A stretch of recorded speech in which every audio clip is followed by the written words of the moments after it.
Now, KCAU 9 News starts with your forecast first.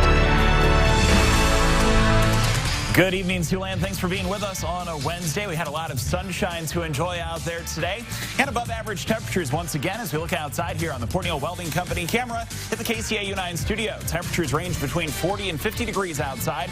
It's 44 in Sioux Falls, 46 in Yankton, now at 40 in Sioux City and Wayne, 39 degrees in Cherokee. It looks like it will stay on the warmer side of things for tomorrow, but some big changes arrive for the weekend. We'll talk about a small chance of snow. That's all in the 9 on 9 forecast. KCAU 9 News at 6 starts right now. We are Siouxland proud. This is KCAU 9 News at 6. Good evening and thanks so much for joining us tonight. I'm Sophie Erber. And I'm Tim Seaman. With a pandemic come many challenges. And for Sioux City Police, one of those challenges, a rise in the number of arrests for operating while intoxicated, or OWI. KCAU 9 News reporter Lydia Vasquez joining us live in studio to tell us what police are doing to curb the problem. It's our top story at 6. That's right. Officer Andrew Duttler with the Sioux City Police Department says the department hasn't added extra patrols to enforce OWIs. Still, he says the number of OWI arrests is up. It's been 12 years since my first, and I always say only, OWI.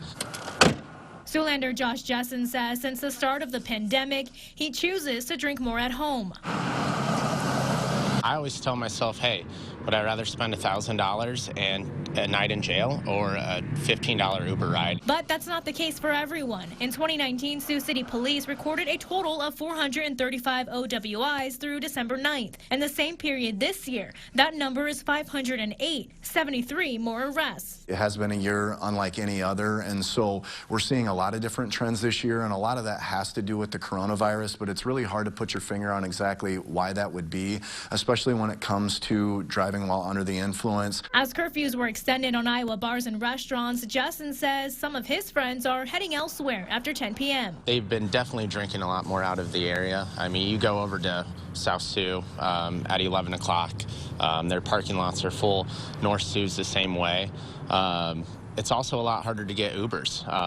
They only can give you a ride there. A lot more people are leaving the bars early, driving over there, and either driving back or, struggling to find Uber rides home. Officer Duttler says the department is trying to focus on public education about drinking responsibly, hoping people will stop and think before driving under the influence. Officer Duttler says the department has also seen an increase in the number of people calling to report illegal activities. He says that could also play a factor in the rise in OWI numbers. Lydia Vasquez, KCAU 9 News. Students in the Rock Valley Community School District were evacuated today because of what school officials call a student safety concern that happened early this afternoon. On Facebook, school superintendent Chad Jansen alerted parents that school had been evacuated and that students were in a secure location and safe. Then, some 3 hours later, a Facebook message on the superintendent's Facebook page said that authorities had given the district the clear to dismiss students as normal. Students were to be picked up outside the school building as normal. Elementary kids releasing at 3:15 with the middle and high school to follow. Students were not allowed to enter the school building at that time. Further information is expected to be coming from city and school officials later tonight. Iowa Governor Kim Reynolds is urging parents to lobby for a return to in-person learning at schools. The governor citing low infection rates among school-age children, as well as those studies projecting students falling further off the learning curve in math and English. I think we need to do everything we can right now to get our kids back in the classroom, and I believe that the data supports that.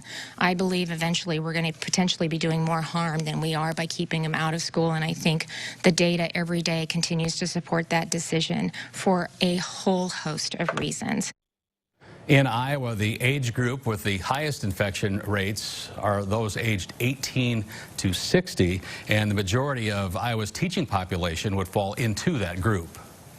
Meanwhile, across the river, Nebraska has submitted orders for its first allocation of the Pfizer vaccine. Officials anticipate receiving it sometime next week. The vaccine will be going to 8 hospitals who will be supporting an additional 9 other hospital systems with their initial doses.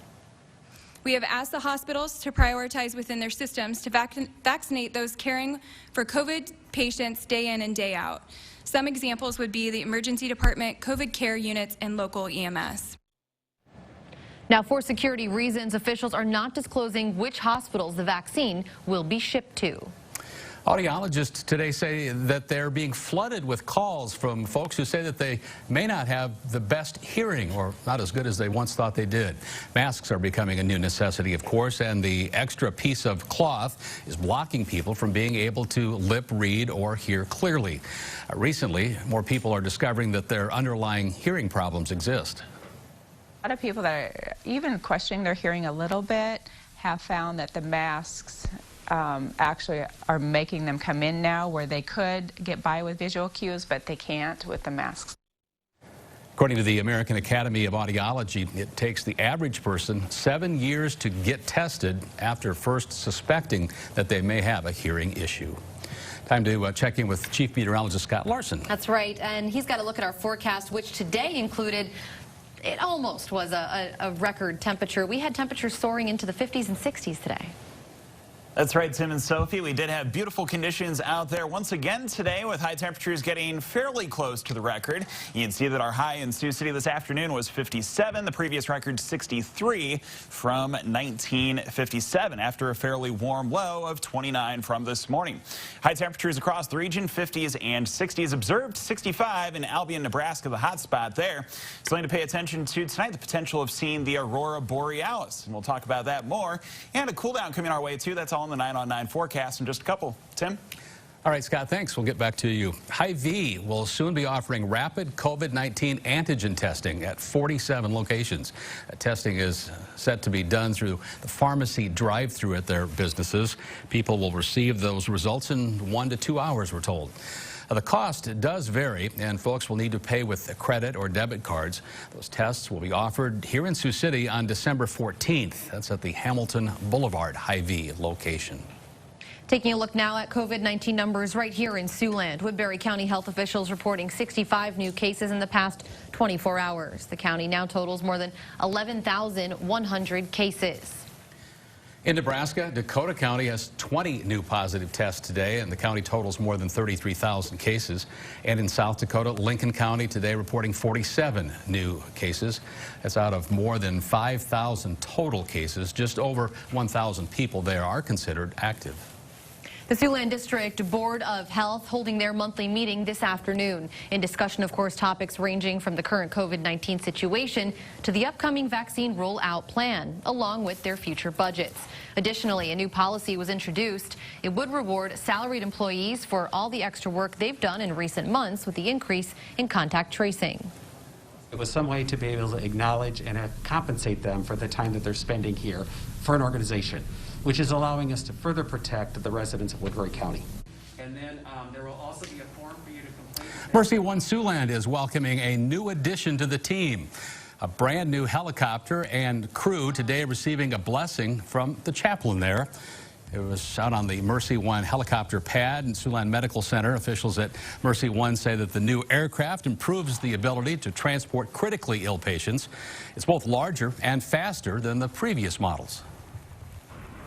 Just really fortunate to have this thing. It starts up really fast. It shuts down just as fast.